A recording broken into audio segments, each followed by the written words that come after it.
โอ้เธอไม่เท่ามีเฮาใจฮอดแต่นี้พี่น้องเอ้ยแล้วจิจักมื้อนี่สิจักมื้อนี่สิกลับบ้านเป็นฟ้ามื้ออยู่ในบ้านโอ้แสดงว่าวันนอนนี่แล้วลุงนอนใส่นอนนมีเอาไม่เท่ามีกันนอนนี่เมื่อวานว่ามามันคำไปเบิ่งซ้ายมามันคำไอ้วาดนี่ยังมานอนหม้อลูกไอ้วาดยังมานอนหม้อลูกบ่แม่นมักลูกนี่อันนี้เป็นหยังนี่พ่อนี่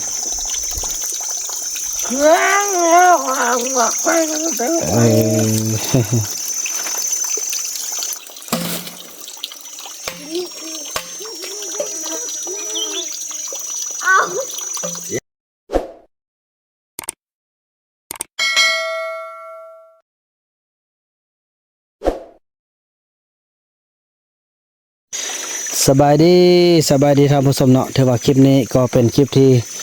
บ่าวบุญนำได้อยู่หมู่บ้านเผาต้องเรืองเนาะหรือว่าหมู่บ้านคนป่านั่นเองตอนนี้ก็ถือว่า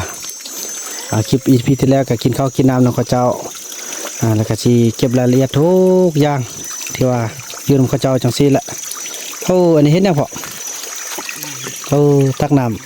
ำต้มกาแฟติ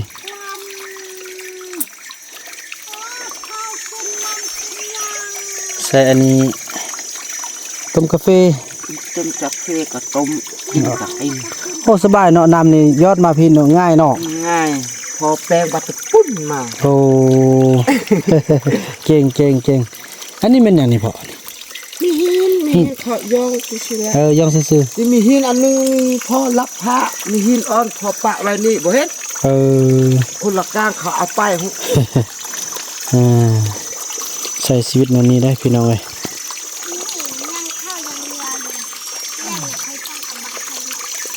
นี่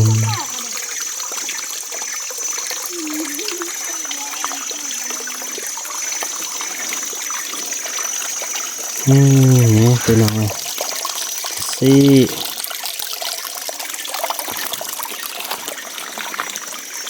นี่เป็นห้างลินมาเลย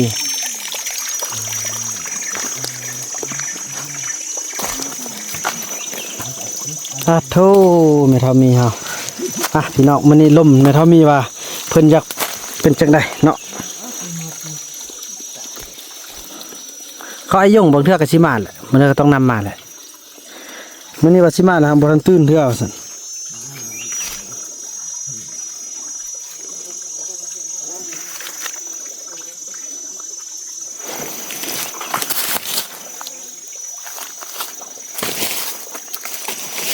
กินข้าวแล้วเนอะนอนแล้วนอนนี่เนอะสระจิไปนั่นบ่ไปห้วยเมียงบ่ไปห้วยเมียงบ่เจ็บขาดนี่โอ้เธอไม่เท่ามีเฮาใจฮอดแต่นี้พี่น้องเลยแล้วจิจักมื้อนี่สิจักมื้อนี่สิกลับบ้านเป็นฟ้ามื้ออยู่ในบ้านกลับนำกันเนาะลูกเอารถซิ่งเพราะว่าท่านกลับนำกันเนาะสบายย่างเอามันนี่มีแต่ลงพูดเราขึ้นรถเนาะแล้วลูกอยากได้เนี่ยกะเอาไปนำเด้อไปซื้อกันโอ้อันนี้เมทัลมีปุ๊กผู้เดียวหนึ่งลูกมุกปุ๊กให้โอ้มีซีมือได้ลูกมุกก็ได้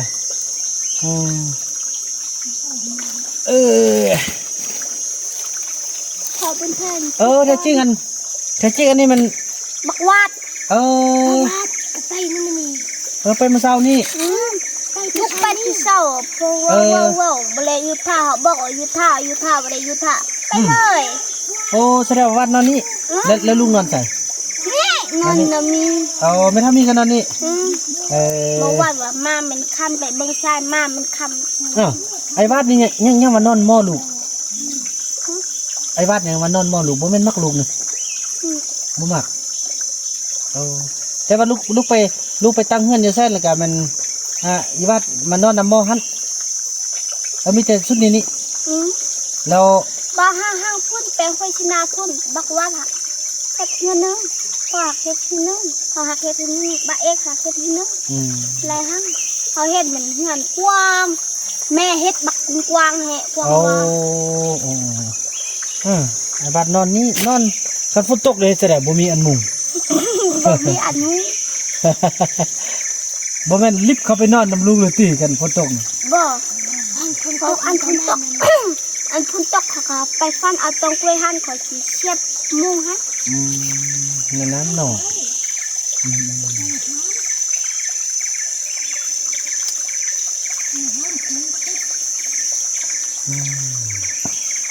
นั่นก็คือว่าแหละพี่น้องแม่เฒ่ามีเพิ่นก็มาเลาะมาเที่ยว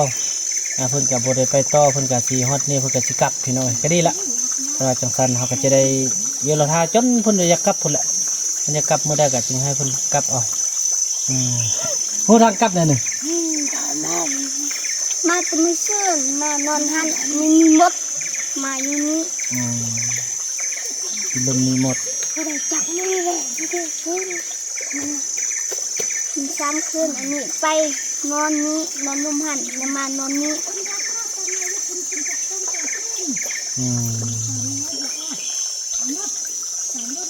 ที่บ้านนั่นเราบีบของกิน มีของกิน แล้วก็ไม่ มีหน่อไม้บ่นี่นี่ ไม่ มีหั่นตำพื้นไปตำมาดังนี่เอาซ้ำนี่ไปตำมาดังเฮ็ดเฮือนแล้วทันปูลุมทันนี่เอาไปแกงลูกคุณบ้านคุณสบีของกินเนี่ย ดีละ ไปหาอีพ่อต้มน้ำเลยบ่ เด้อ ท่านน้องเจ้านี่ก็ว่าไปเขาบอกมันเจ็บอันบ่ได้เจ็บอ้อมไปด้วยมันให้เป็นปูเด้ให้ปูนี่นะ โอ้เพิ่นอยากกินปูไปบ่ไปชอบกินปูบ่ เพิ่นแล้วไป บ่ไปลูกอี ทางขึ้นบ่ ลูกเจียขึ้นเลย ทำไปเที่ยวไปหรอกไปจับอะไรนี่อะไรพอไปเที่ยวละ โอ้ยมี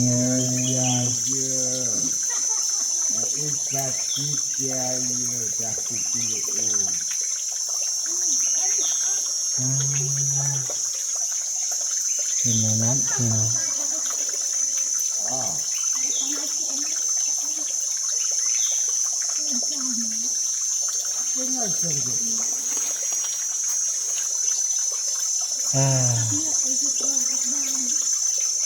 โอ้ข้าวแล้วจะน้อยกะเป็นมาเที่ยวดีใจนำละ นี่มาเชลิน เที่ยวลิ้นเนาะ มาเชลินเป็นเรื่องนั้นเป็นเรื่องตู้โอ้ยไก่ ไกลน่ะ ย่างมากบอกว่า บ่ไปแล้วพุ่นน่ะเนาะ แล้วไก่ ตอนนี้กันเมื่อแล้วก็กลับบ้านแล้วก็มานี่แล้วก็กลับบ้าน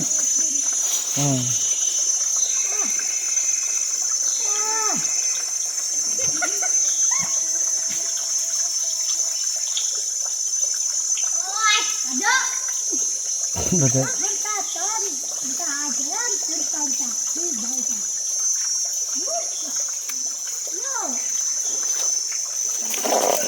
หูละพี่น้องเอ้ยเนาะอย่างน้อยก็ดีใจที่ว่าหูข่าวของไม่เท่ามีเพิ่นมาเที่ยวลิ้นฉันก็สิได้เราถ้าเพิ่นอยากกลับเมื่อใดสิพากลับบ่าวน้ำก็สิได้เบิ่งซอกบ่อยู่บ่นอนเพราะว่ากลับมื้อนี้ได้บ่ทันละเมื่อยพี่น้องเอ้ยพาโทรกว่าสิมาฮอดพี่เนาะบ่ไหวละ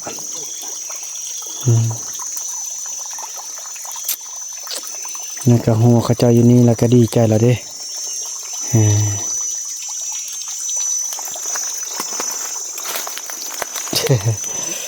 ถ้ามีค่อยอยากพาทุกคนได้เบิ่งเวลาฝนตกพี่น้อยเขาเจ้าเช็ดด้วยได้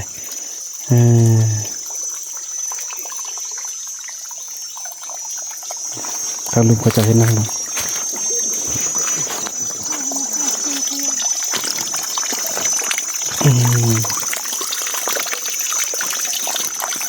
ต้มกาแฟ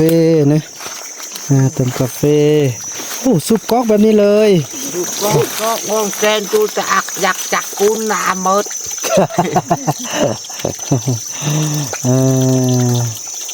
อันนี้เห็นเนี่ยต้มกาแฟ เป็นก็คือ ป้าได้ไปซอกคุดมันนี่ก็เนี่ยเนาะเอาต่อขาดมาไหม บ่มีในเขตนี้นะ แก็บ มีหมักหินละแก็บมีหมักหินหักแก็บก็ค่าหมักหินเนาะ หาหินมันแม่งหินแก่ง แจ้งละแก็บความผู้หญิง ดักแก๊บของผู้หญิง แจ้งความผู้ชาย แก่งของผู้ชาย อันนี้เป็นอย่างนี้พอนี่ เครื่องแล้วว่าไปกันเด้อ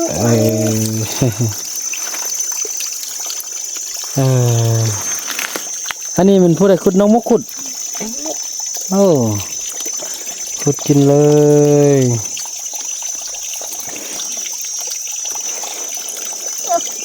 ไปสิเดินหมด หมดงามบนลายบักน้อยนึง ก็ห่างมีบักลีลายมีคำมีเขาโกมมาเฮามีบีฟวาดที่มีหมด ตัวมดนะ มีหมด นี่ก็บ่มา อีอันอีบักวานหันบึดนอนที่นี่ดูงานทางพุ่นกันบึดึกบ่ลับ มดตอม มดอันแม่นมดตักจักเจ็ด จักรเก็ดแปลว่าเนี่ยจักรเก็ด เจ็ดไปกินปุ๊บ น้ำพดก็เอิ้นเด้อแม่ ยุดทาพดต้นพอจะหันลม หันตุ่มหม้อนี่หม้อหันตุ่มหอนบัว บังได้คนเอาบังตัก เนี่ย น้ำ บางหน่อยหันตักลาม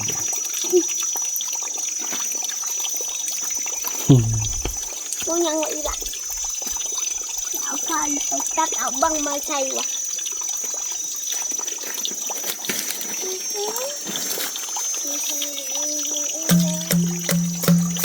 เพื่อตัดบังใส่ยังนะ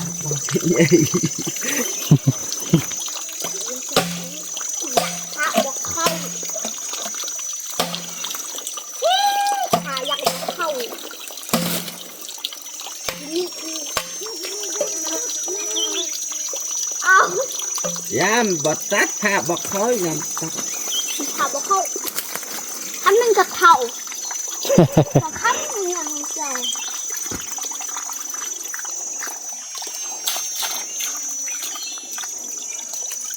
เบิ่งน้องมุกคนเจ็ดย่างพี่น้องให้พวกเราได้เบิ่งเนาะ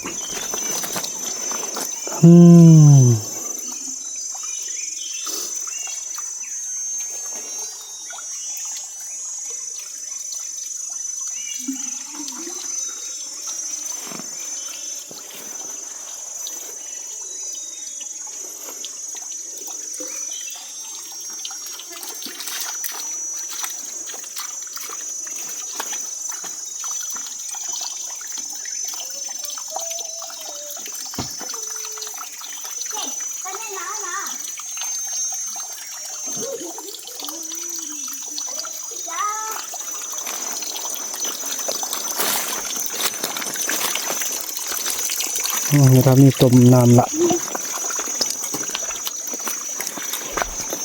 ไอ้วาดมาบ่ทันเนาะนอนนี่ได้ไอ้วาดนะ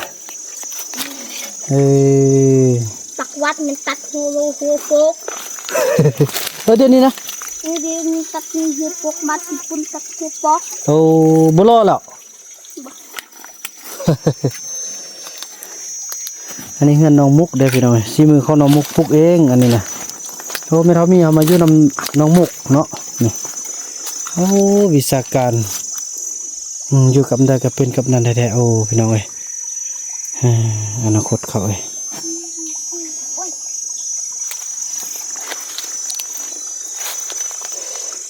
นั่นแหละพี่น้องเนาะถือว่าคลิปนี้ภาพบรรยากาศนี้บ่าวน้ำจะขออนุญาตจบคลิปกันเพียงส่ำนี้ก่อนแล้วก็ว่ากันใหม่ในคลิปต่อไปเนาะคลิปนี้บ่าวน้ำขอกล่าวคำว่าสบายดี